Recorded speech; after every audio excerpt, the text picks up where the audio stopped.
Bem-vindo ao canal Criando Raízes.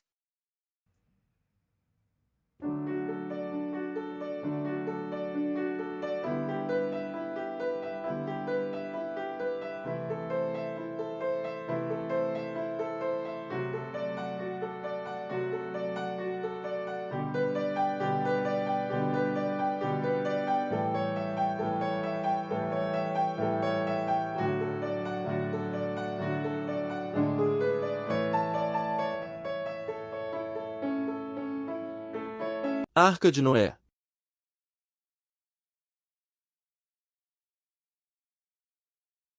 Nesse estudo, veremos através de lentes de estudiosos, a uma das histórias bíblicas mais fantásticas, que muitos atribuem a uma lenda. Existiu realmente uma Arca de Noé? O relato de Noé e a Arca é um dos eventos mais conhecidos na história da humanidade. Infelizmente, como outros relatos bíblicos, muitas vezes é considerado um mero conto de fadas. A Bíblia, porém, é o verdadeiro livro de história do universo, e nisso luz, as perguntas mais frequentes sobre a Arca e o dilúvio de Noé podem ser respondidas com autoridade e confiança. Qual era o tamanho da Arca de Noé? O comprimento da arca seria de 150 metros, e a sua largura de 25 metros, e sua altura 15 metros, Gênesis 6:15. Ao contrário de muitos desenhos extravagantes que retratam a arca como uma espécie de casa flutuante coberta de mato, com girafas aparecendo no topo, a arca descrita na Bíblia era um navio enorme. Só no final do século XIX foi construído um navio que excedeu a capacidade da Arca de Noé. As dimensões da arca são convincentes por duas razões: as proporções são como as de um navio de carga moderno, e é quase tão grande quanto um navio de madeira pode ser construído. No mundo ocidental, os veleiros de madeira nunca mediram muito mais do que cerca de 330 pés, 100 metros, mas os antigos gregos construíram navios pelo menos deste tamanho 2000 anos antes. A China construiu enormes navios de madeira nos anos 1400 que podem ter sido tão grande quanto a arca. A Arca Bíblica é um dos maiores navios de madeira de todos os tempos, um navio de carga de médio porte para os padrões. Como Noé poderia construir a arca? A Bíblia não nos diz que somente Noé e seus filhos construíram a arca. Noé poderia ter contratado trabalhadores qualificados ou ter parentes, como Matusalém e Lameque, que ajudariam a construir a embarcação. Contudo, nada indica que eles não puderam, ou não construíram, eles próprios a arca no tempo alocado. A força física e os processos mentais dos homens na época dos dias de Noé foi pelo menos tão grande, provavelmente até superior, ao nosso.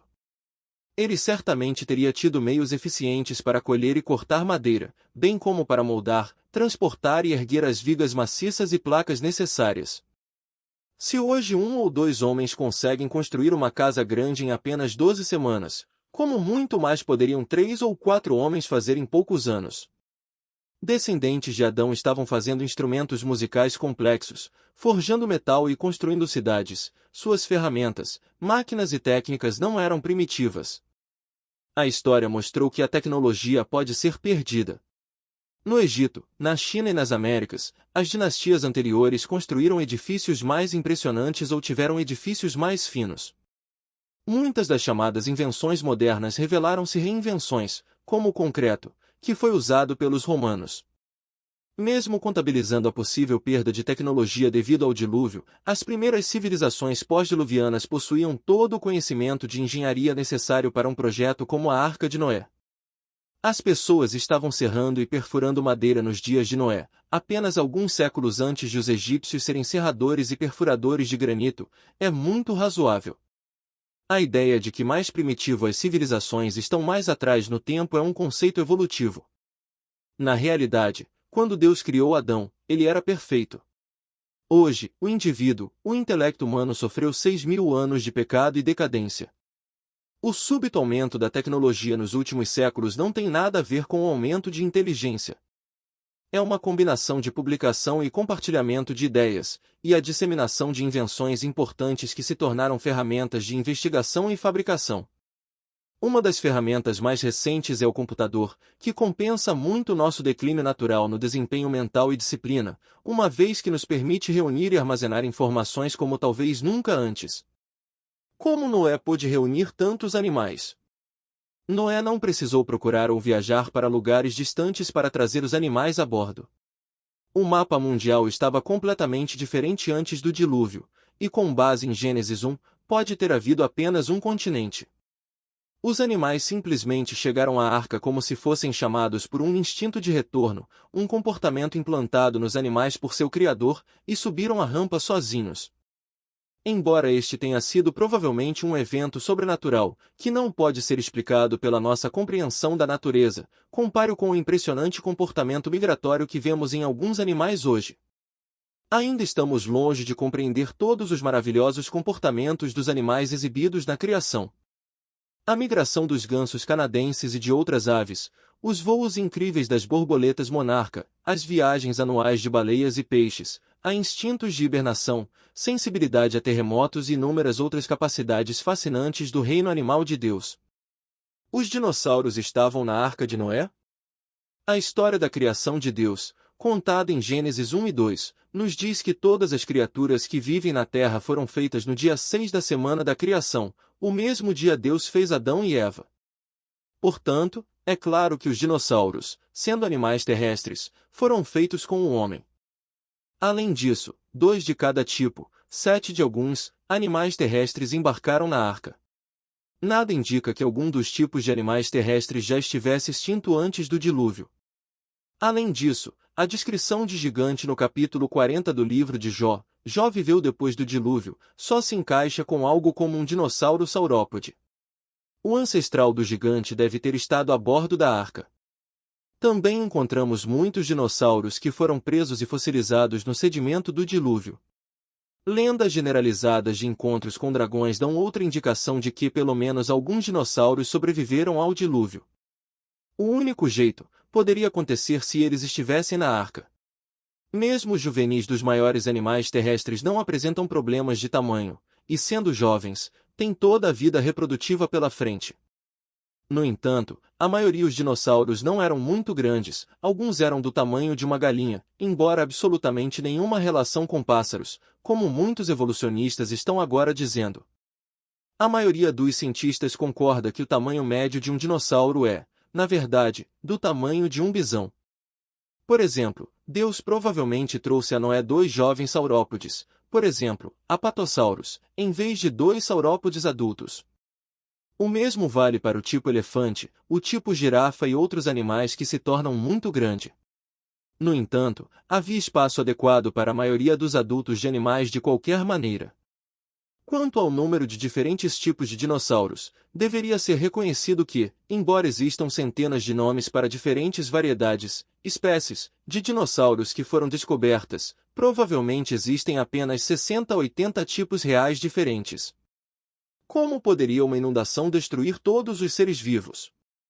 E morreram todos os seres vivos que se moviam sobre a terra, aves, animais domésticos, animais selvagens, e todos os enxames de criaturas que povoam a terra, e todos os seres humanos. Tudo que havia em terra seca e que tinha fôlego de vida em suas narinas morreu. Gênesis 7, 21, 22. O dilúvio de Noé foi muito mais destrutivo do que qualquer tempestade de 40 dias que já existiu. As Escrituras dizem que as fontes do grande abismo se abriram. Em outras palavras, terremotos, vulcões e geysers de lava derretida e água escaldante foi expelida da crosta terrestre de forma violenta e explosiva. Essas fontes não foram interrompidas até 150 dias após o dilúvio e então a terra ficou literalmente agitada sob as águas por cerca de 5 meses. A duração do dilúvio foi extensa, e Noé e sua família estiveram a bordo da arca por cerca de 1 ano. Inundações, vulcões e terremotos locais relativamente recentes, embora claramente devastadores para a vida e a terra, são minúsculos em comparação com a catástrofe mundial que destruiu o mundo que então existia, segundo Pedro 3,6.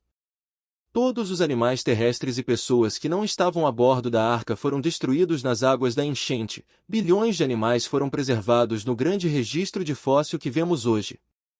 Como a arca poderia sobreviver ao dilúvio?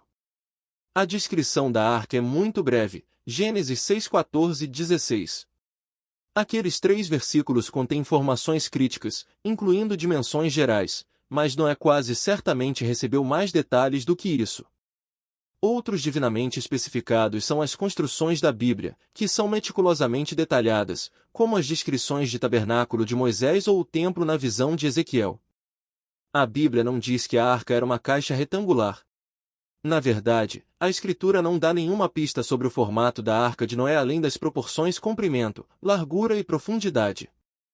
Moisés usou o termo obscuro Teba, uma palavra que só é usada novamente para cesto que carregava o bebê Moisés, Êxodo 2:3. Um deles era um enorme navio de madeira.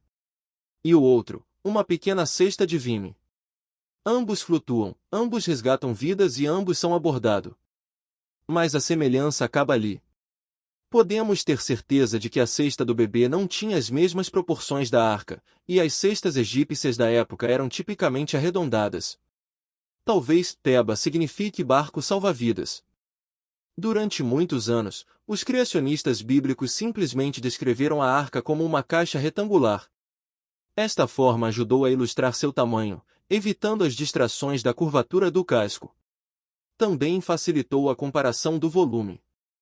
No entanto, a próxima fase da pesquisa investigou a manutenção do mar, comportamento e conforto no mar, resistência e estabilidade do casco. Isso começou com um coreano em um estudo realizado no Centro de Pesquisa de Navios de Classe Mundial, CRISO, em 1992. A equipe de 9 pesquisadores do CRISO foi liderada pelo Dr. Hong, que agora é diretor-geral do Centro de Pesquisa. O estudo confirmou que a arca poderia suportar ondas de até 30 metros, e que as proporções da arca bíblica são quase ideais, uma admissão interessante do Dr. Hong, que acreditava em ideias evolucionárias. O estudo avaliou análise combinada, testes de ondas de modelos e padrões de navios, mas o conceito era simples. Comparar a arca bíblica com outros 12 navios do mesmo volume, mas modificado em comprimento, largura ou profundidade. 3 qualidades foram medidas: estabilidade, resistência do casco e conforto. Qualidades do navio foram medidas no estudo coreano de 1992. Embora a Arca de Noé tivesse um desempenho médio em cada qualidade, foi entre os melhores designs em geral. Em outras palavras, as proporções mostram um equilíbrio de design cuidadoso que é facilmente perdido quando as proporções são modificadas de maneira errada. Não é nenhuma surpresa que os navios modernos tenham proporções semelhantes, essas proporções funcionam. Interessante notar é o fato de que este estudo torna absurda a afirmação que Gênesis foi escrito apenas alguns séculos antes de Cristo e foi baseado em lendas do dilúvio, como a epopeia de Gilgamesh. A arca babilônica é um formato de cubo, algo tão distante da realidade que mesmo o casco mais curto do estudo coreano não chegou nem perto. Mas esperaríamos erros de outros relatos do dilúvio, como o de Gilgamesh, como o relato de Noé teria sido distorcido à medida que foi transmitido através de diferentes culturas. Como sabemos como eram as ondas? Se não houvesse ondas, estabilidade, conforto ou força não seriam importantes, e as proporções não importaria. Um casco mais curto seria então um volume mais eficiente, consumindo menos madeira e menos trabalho. No entanto, podemos tirar pistas de proporções da própria arca. O estudo coreano presumiu que as ondas vieram de todas as direções, dando uma vantagem aos cascos mais curtos. Mas no oceano de verdade as ondas geralmente têm uma direção dominante devido ao vento, favorecendo uma direção curta e casco largo ainda mais. Outro tipo de onda também pode ter afetado a arca durante o dilúvio. Tsunamis. Terremotos podem criar tsunamis que devastam o litoral. No entanto, quando um tsunami viaja em águas profundas, é imperceptível para um navio. Durante o dilúvio, a água teria sido muito profunda. Há água suficiente nos oceanos de hoje para cobrir a Terra a uma profundidade de cerca de 1,7 milhas, 2,7 quilômetros. A Bíblia afirma que a arca se elevou muito acima da terra, Gênesis 7:17. Lançada de um terreno elevado pela enchente crescente, a arca seria poupada da devastação inicial das costas e zonas baixas, e permaneceu a salvo de tsunamis durante toda a viagem. Depois de vários meses no mar, Deus enviou um vento, Gênesis 8:1, que poderia ter produzido ondas muito grandes, uma vez que essas ondas podem ser produzidas por um vento forte e constante.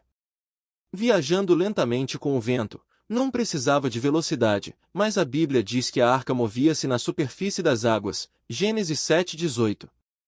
Visto que a Bíblia dá proporções semelhantes às de um verdadeiro navio, faz sentido que ele pareça e haja como um navio. Embora a Escritura não aponte uma característica de captura de vento na proa, a conta abreviada que nos é dada em Gênesis não faz menção à água potável, ao número de animais ou à maneira como eles saíram da arca. Nada nesta arca recém-retratada contradiz a Escritura. Na verdade, mostra quão precisa é a Escritura, já que as proporções são tão realistas. Então Deus se lembrou de Noé, e de todos os animais selvagens e de todos os animais domésticos que estavam com ele na arca. Deus fez soprar um vento sobre a terra, e as águas começaram a baixar. Gênesis 8:1. Se você gostou, curta, comente, compartilhe, e se inscreva no canal. Obrigado, e até o próximo vídeo.